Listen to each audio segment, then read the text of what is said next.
Hello everyone, welcome to my channel let's start. So आज मैं आपके साथ न्यू वीडियो शेयर कर रही हूँ जिसमें हमने जानेंगे care, protection and responsive care and stimulation. जो केयर हम देते हैं बच्चे को, मदर क्या केयर प्रोवाइड करती है उसके बारे में हम अब वीडियो में जानेंगे। जो टॉपिक है वो केयर कैसे दी जाती है न्यूनेटल में स्टेज में या बेबी के आफ्टर बर्थ केयर कैसे दी जाती है, ये सब मैं आपके साथ शेयर करूंगी। The care in the neonatal includes meeting the physiological needs of the newborn and assessing the baby carefully. जो केयर दी जाती है न्यूनेटल में वो क्या इंक्लूड होती है? फिजियोलॉजिकल नीड जो होती है न्यूबॉर्न की, उसको असेस किया जाता है केयरफुली कि कोई प्रॉब्लम तो नहीं है। The physical assessment of the newborn has two purpose. जो फिजिकल असेसमेंट जो न्यूबॉर्न का किया जाता है उसके तो दो पर्पज होते हैं। एक, to determine the anatomic normality for the first time in a new life, कि देखना, डिटरमाइन करना, पता लगाना कि कोई कुछ प्रॉब्लम तो नहीं हो रही, जो बच्चा फर्स्ट टाइम न्यू लाइफ में आया कुछ अजीब या अलग तरीके से रिएक्ट तो नहीं कर रहा। And to determine the state of health, उसकी हेल्थ के बारे में डिटरमाइन करना। ये दो फिजिकल असेसमेंट होते हैं फर्स्ट। अब बेबी का क्या होता है? Providing a warm environment and not separating the mother and the newborn to prevent hypothermia of the boy baby. तो पहली बात तो बेबी को जब बॉर्न होता है तो उसे warm environment, just after birth warm environment provide किया जाता है। मदर से अलग नहीं किया जाता। मदर के आप लोगों ने देखा होगा चेस्ट पे रखा जाता है ताकि एक कनेक्शन, जो गर्माहट है बेबी को मदर से फील हो। Next, supporting frequent and exclusive breast feeding and assisting the mother if necessary to adopt correct breast feeding practices.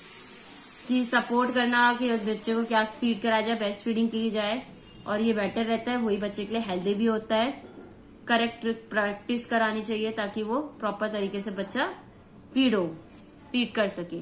In case of a known HIV positive mother, she has to decide now about the feeding of the baby. If she has not decided during pregnancy and about whom she wants to inform about her HIV positive status, she needs support and counseling in these difficult decisions। अगर women को क्या HIV positive है तो उसे decide करना पड़ेगा कि feeding करानी है नहीं करानी, कैसे करनी है, तो वो अपनी काउंसलिंग से डिस्कस करे, डिसीजन ले, हेल्प ले। Next, cleanliness and clean cord care. Cleanliness होनी चाहिए क्योंकि जो बेबी होता है उसकी इम्यूनिटी सिस्टम बहुत कम जोर होता है उस समय, तो क्लीनलीनेस का सबसे ज्यादा ध्यान रखना है क्योंकि अगर बच्चों को कुछ भी प्रॉब्लम, वायरस इन्फेक्शन हो गया तो वो जल्दी बच्चों को कैच करेगा, बच्चे जल्दी उसके पकड़ में आते हैं इन्फेक्शन, ये जो वायरसेस होते हैं। इसलिए क्लीनलीनेस का सबसे ज्यादा ध्यान रखना चाहिए। वेइंग द बेबी, मतलब वेट मेजर करना है बेबी का कि अप्रोप्रिएट है या नहीं।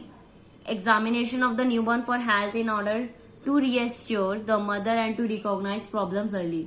न्यूबॉर्न को एग्जामिन करना कि हेल्थ रिलेटेड कोई प्रॉब्लम तो नहीं है, मदर को कि रिकॉग्नाइज करनी है, कोई प्रॉब्लम स्टार्टिंग में दिख तो नहीं रही। अगर दिख रही हो तो फिर हम उसको उसी के अकॉर्डिंग ट्रीटमेंट करना स्टार्ट कर सकते हैं ना।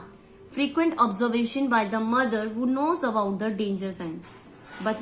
मदर ऑब्जर्व कर पाए कुछ भी, अगर उसे डेंजर सा साइन दिख रहा है बच्चे में या कुछ अजीब सा फील हो रहा है, कुछ इनएप्रोप्रिएट दिख रहा है, तो मदर क्या करेगी?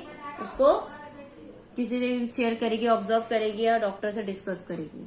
Vitamin K to all newborns to prevent the relatively rare haemorrhagic disease of the newborn is still lacking.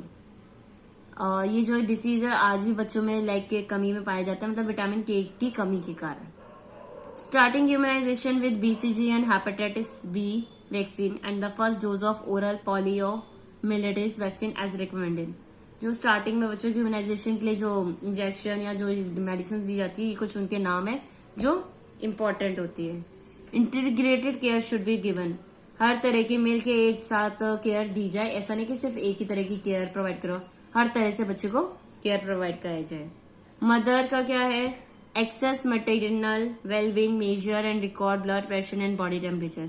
Mother भी अपना जो भी है मेजर करती रहे, रिकॉर्ड करती रहे, ब्लड प्रेशर, बॉडी टेम्परेचर, क्योंकि अगर मदर का ठीक रहेगा तो बेबीज का भी ठीक रहता है, अदरवाइज बेबीज पे अफेक्ट करता है।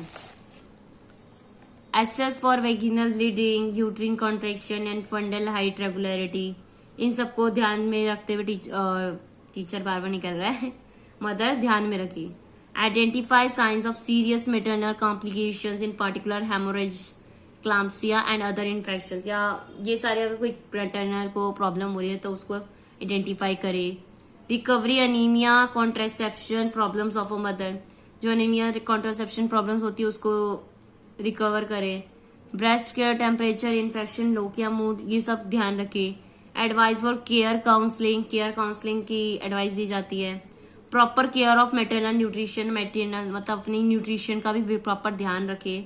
प्रिवेंशन ऑफ न्यूट्रिशन डेफिशिएंसीज, अगर किसी की भी कोई भी न्यूट्रिएंट की डेफिशिएंसी है तो उसको जल्द से जल्द पूरा करे कि उसकी डेफिशिएंसी को दूर कर दे, कमी ना हो बॉडी में। अगर मदर की होगी तो मोस्ट पॉसिबिलिटीज होती है बेबी के भी होने की। तो ये थी आपकी आज की वीडियो जिसमें हमने जाना है केयर क्या दी जाती है। आई होप आपको समझ आया होगा। अगर वीडियो अच्छी लगी हो, हेल्पफुल रही हो, वीडियो को लाइक शेयर तो कर ही दीजिएगा एंड साथ ही साथ कमेंट में जरूर बताएं कैसी लगी। अब मैं आपके साथ कमिंग उसमें कुछ अलग तरीके के टॉपिक्स शेयर करने वाली हूँ पेडागोजी के। आई होप वो भी आपको अच्छी लगी है। अगर ये अच्छी लगी हो तो कमेंट में जरूर बताएं और जाने से पहले चैनल को सब्सक्राइब कर दीजिए ताकि और भी ऐसी वीडियोस मैं आपके साथ शेयर करती रहूं। Thank you so much everyone for watching my video.